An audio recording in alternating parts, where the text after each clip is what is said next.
This next speaker has been at Kenshoo now for what, 4 years? Almost. And he's done a variety of jobs, but most recently, he's taken on the role of our Chief Marketing Officer. So here to talk about his topic, Ready Advertiser 1, Shahar, Erez. I've been talking to your phone now. Something tell me you don't want to know, nah. When I call you, you don't answer phone, nah. Good morning, or is it noon yet? I think it's noon, right? We're running a bit late. Welcome to K in the Park, our second K in the Park. Not as hot as the previous one, but we're trying to keep it happy anyway. My name is Shahar Erez. As Vig mentioned, I just took over marketing, I think it was 2 or 3 months ago. Ran products for Kenshoo for the last, I don't know, almost 3 years, and decided it's time to do something different. So now I share some of the challenges you guys are sharing when it comes to managing marketing in the organization. At Kenshoo, for those who don't know, most of you know us, but we develop technology that help marketeers, brands, agencies reach consumers wherever they are, working with the world's leading publishers, whether it's Google, Facebook, Pinterest, Microsoft, Snap, Yandex. Hope I didn't miss anyone. I'm probably getting into trouble. And thanks to all of you for sponsoring the event as well. One of the things that we do is we develop the technology is actually we talk to a lot of these agencies and brands and trying to understand what's on their plates, what are the challenges. We provide a lot of the services. We bring 12 years, give or take, of know-how, helping them understand how to create their strategies and how to serve their consumers better. And what we've been seeing over the last, I'd say, year and a half, is that this world of augmented reality, virtual reality, that started a very technological thing, is becoming more and more mainstream. And brands are starting to struggle to understand not only how to use the technologies, but even understand what these technologies can do and what is the opportunity standing behind them. So as I was working on this session for K in the Park, and again, K in the Park is an event where we're trying to keep it very lightweight. I personally like it very much. It's the only event where I'm actually a speaker that can go on stage barefoot, don't have to wear a suit, and can do unconventional content. So it's going to be a lot lighter content to keep everybody happy and engaged, if you will. And then I came with this notion of Ready Player One. Ready Player One. Who's seen Ready Player One? Ooh, that's going to be a tough one. No, but we're going to work it out. Well, don't worry, I'm not that surprised. It's a very American kind of movie. We got a couple of Americans. I guess those are the ones that raised their hands. So Ready Player One is a movie that actually came out just this last spring. Spielberg, I think, directed it. And it's based on a book. Sorry, I read the book that was released in 2011, if I remember correctly.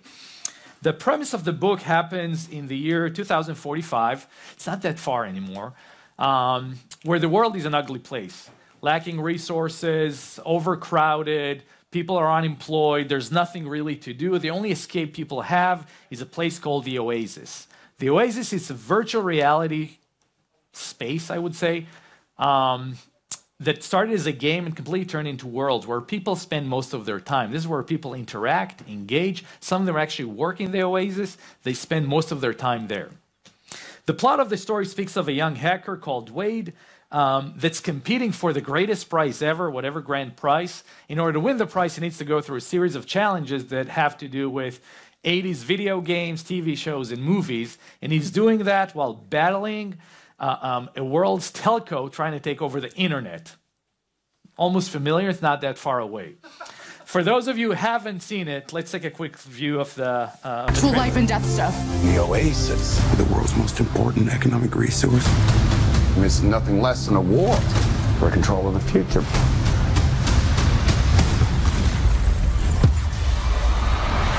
Welcome to the rebellion, Wade.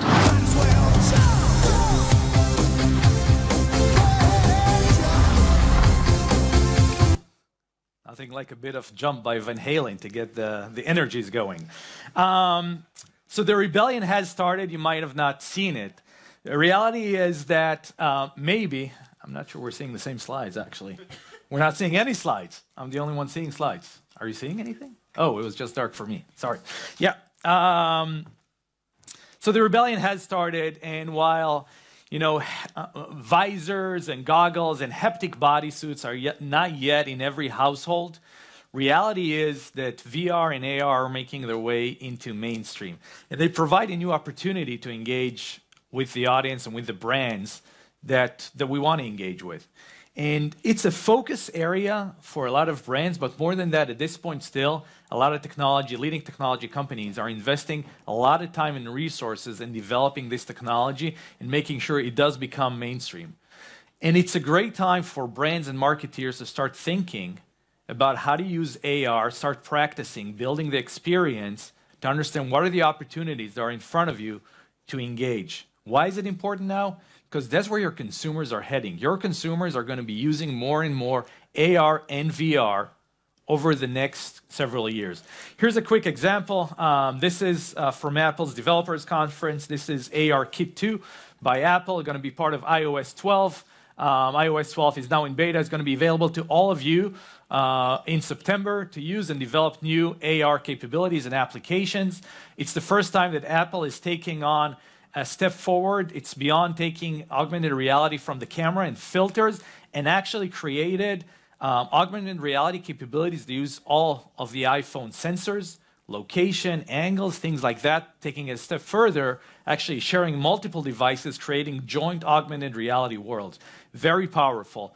Of course, Google is not staying idle, and Google came out with their AR Core Kit, which is tied to Android and other platforms that are going to serve, but they're actually understanding that they need to take it a step further, so they're now offering free classes for anybody wanting to learn about AR and the possibilities of AR and how to build AR applications. And so we're going to see that happening more and more. And of course, like any technology revolution that we've noticed over the past, I usually ignore time, but thank you. Usually we see this trend where the technology gets developed, programmers start coming in, developing applications, consumers start using the application, and then what happens? Advertising comes.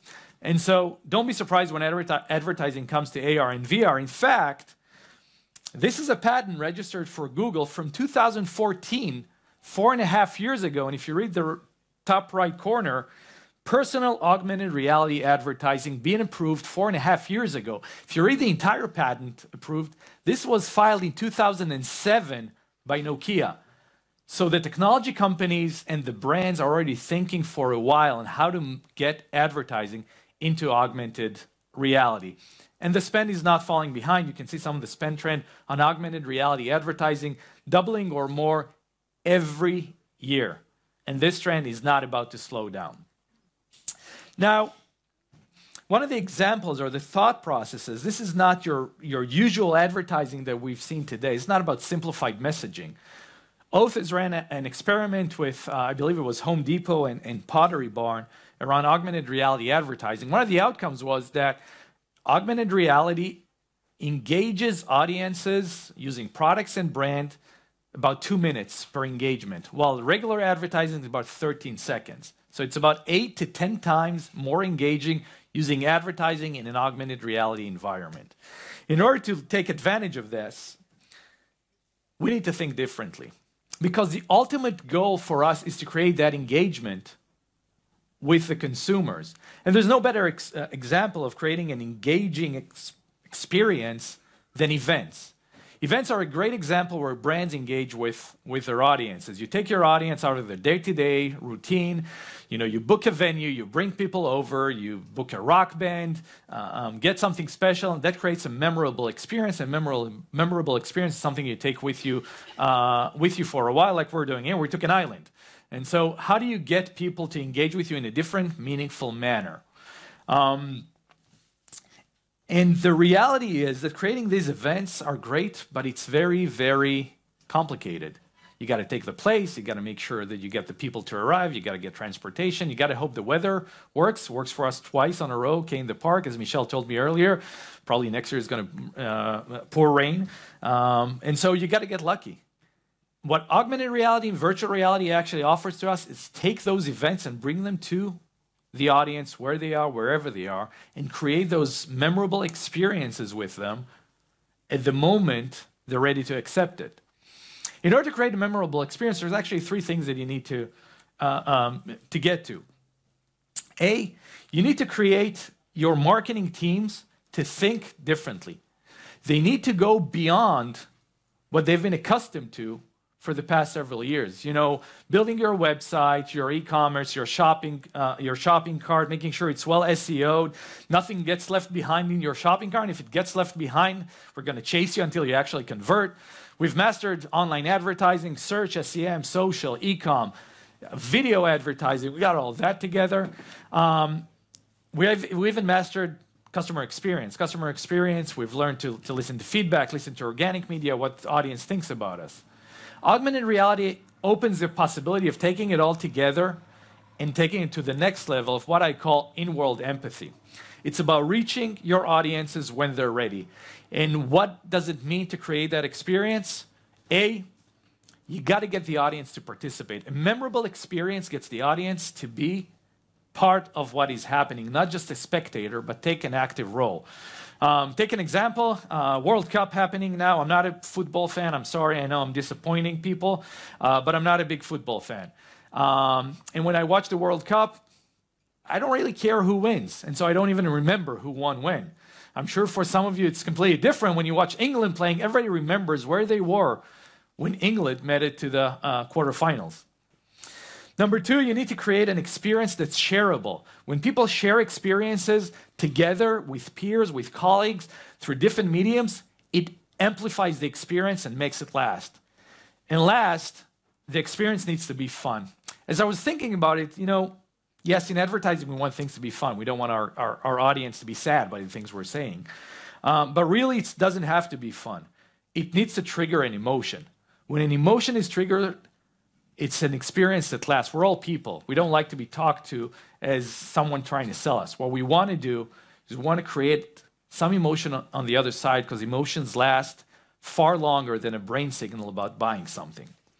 In today's session, I want to talk about 5 examples of how augmented reality is used today. What are the techniques to create that engagement so you can open up to thinking how you become Advertisers 1.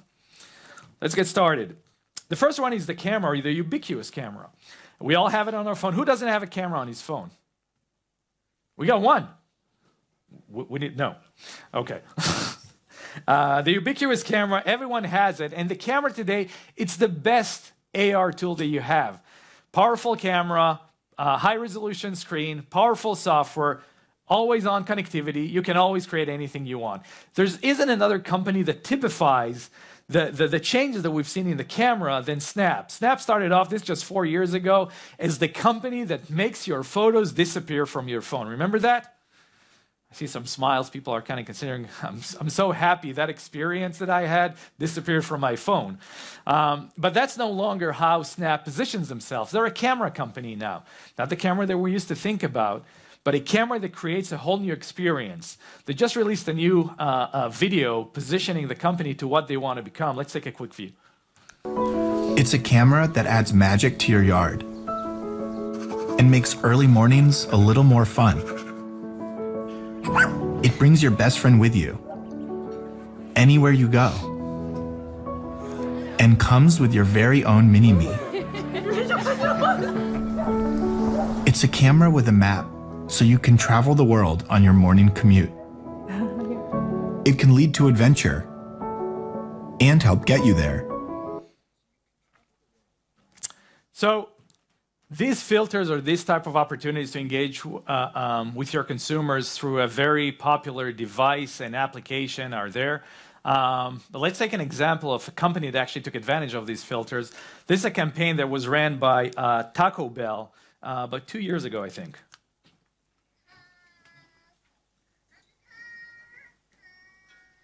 I'm a taco. I'm a taco. Taco the burrito.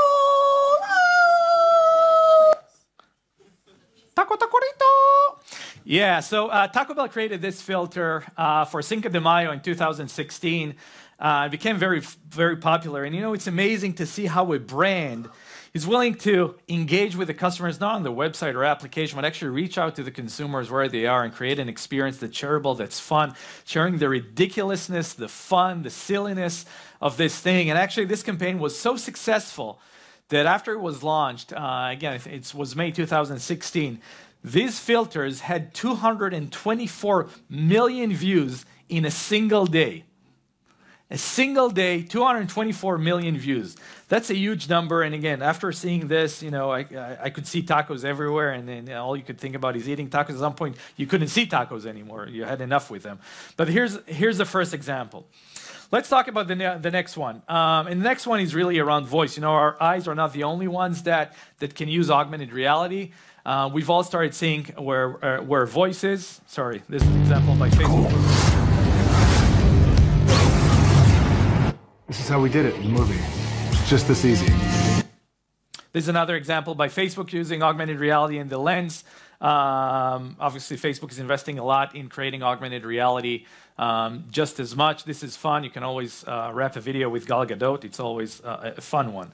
Let's move on to voice. So voice, obviously, is very present. We all get used to listening to voice messages. And now whether we have Alexa at home or a Google Home or Microsoft Cortana, these devices open a whole new world of opportunities. But it's not the opportunities to listen to voice advertising or jingle, someone reading an ad for us. That's not the type of advertising that we're looking to hear. This is not the days of radio and mass advertising where we would tune in. If we get the wrong ad, we'll just tune out. And if this device starts spitting advertisers at us at home, we'll throw it out the door.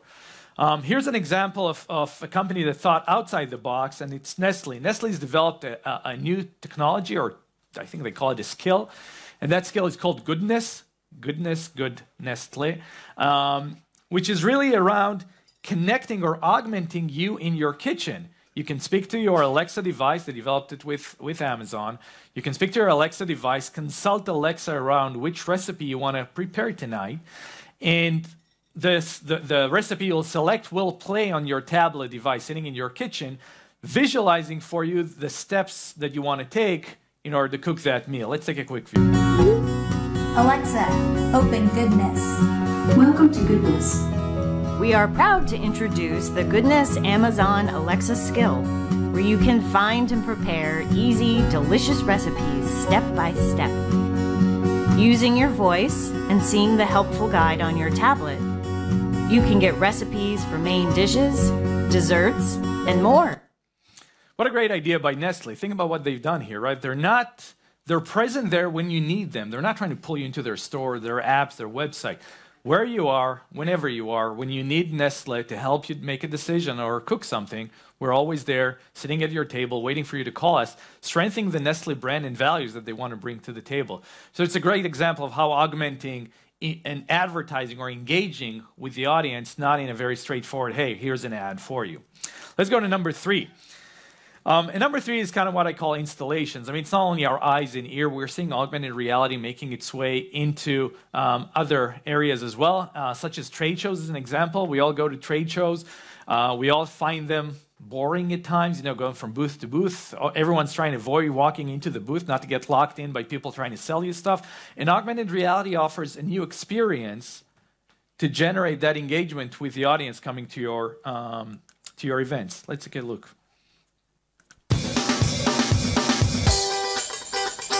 It's people immersing themselves within the content. You don't see people stood around billboards, you don't see people stood around digital screens. This is something that allows people to be inside the content, but it's basically using screens and cameras and our secret software. What I love about this and what AEG has done here is they're actually taking what we think about augmented reality. I guess I'm older, but when I think about augmented reality, I think about it as a technology solution. But the reality, they've taken it and turned it into something a lot more simplified. They're using augmented reality, but you don't see a camera there or a keyboard. What you get is actually a mirror that gives you a magic mirror almost, that takes you to the days of Snow White with a magical forest that you all want to become part of. And by that, reinforcing the values that AEG wants to bring with environmental awareness, recycling, creating an engaging experience that's shareable, that's fun, that kids want to interact with as adults. The fourth one is really around product gifts. And the notion of using your product in order to engage with clients, I mean, it's not brand new. We all want to sell product. And the value of augmenting product with more information is not brand new either. We've seen it with QR code. But augmented reality turns it into something a lot more engaging, that's a lot more shareable, that can create a much deeper experience. Coke and 7-Eleven have partnered recently to come up with a great campaign that's truly engaging and fun.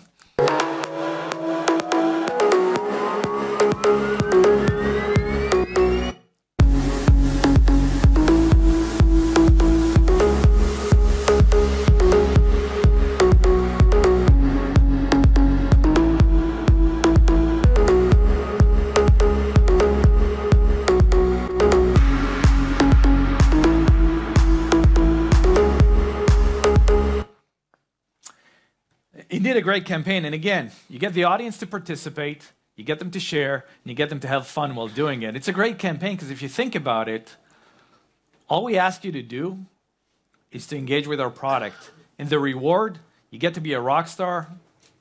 Whoever you are, wherever you are, you get free playlists. It's like, come inside, join us, and we amplify the message. It's a great opportunity for all of us. Last example I want to share is visual search. And there's a lot of search expertise in this room, and we've been developing expertise obviously over the years, and search is constantly evolving, and visual search is one of the latest advancements there. And if you think about it, it's another way of augmented reality. We use the camera, but in a different way, not to overlay filters and things like that, but actually to augment the things that we are taking pictures of. And one of the pioneers, if not the pioneer in the space, is Pinterest. And Pinterest came out with their lens solution. It's part of the Pinterest application, where you can actually point at items and get metadata information about those items and related items. In this example, we can see pointing at a pillow and getting metadata on the pillow. The fact that it's a pillow, what's the color of the pillow, and you can pick one of those metadata items to keep searching for the things you want. Because a lot of times we're searching for things that are difficult to articulate in keywords, and it's a bit tedious. Just take a picture of something, and we'll tell you everything you need to know about it, where can you get it, and why. Microsoft is investing a lot in this space as well, with their intelligent visual search, obviously coming with the strength of Bing in the background. They're investing a lot in the lens and how do you turn visual items into engagement. You can point at anything, take pictures of product, and we will offer you additional products, websites where you can actually purchase those. Not only product, you can point at beagles in this case. Everybody loves beagles and can find, twin beagles, if you will. Before I wrap, I want to leave you with three thoughts. The first one is an experience that was developed by the International Committee of the Red Cross. We tend to think about augmented reality as a way to engage and create fun advertising. But here's an example that's called The Room that's not fun. If anything, it's anything but fun. Let's take a quick look.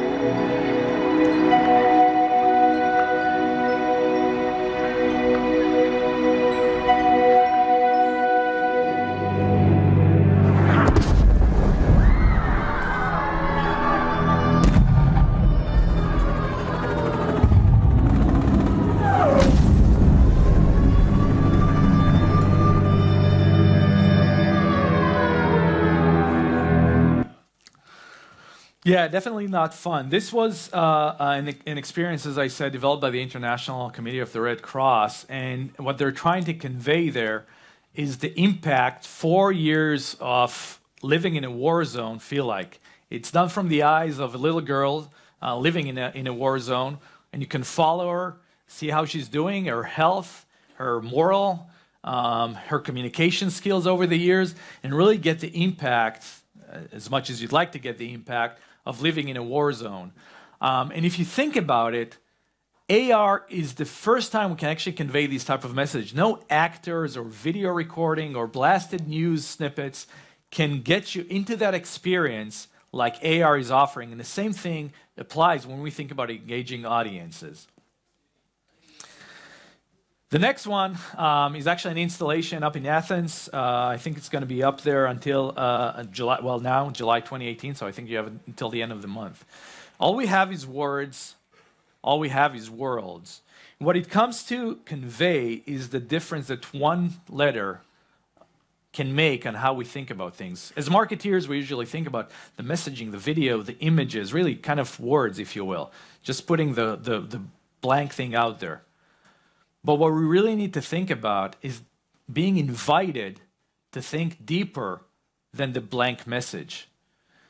It's inviting us to engage with our consumers with what stands behind the brands and the values that that brand represents, to be there for the consumers when they need us.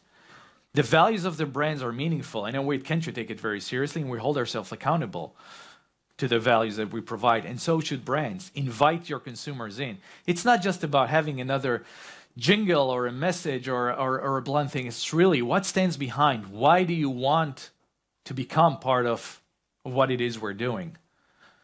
And I think it's a call up for all of us to think about how do we create that personal interaction with our consumers, between the consumers and the brand. All we have is word, and we need to turn it into all we have is worlds.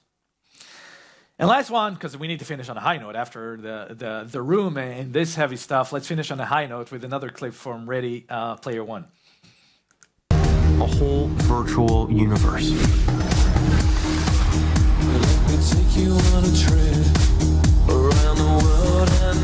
People come to the Oasis for all the things they can do.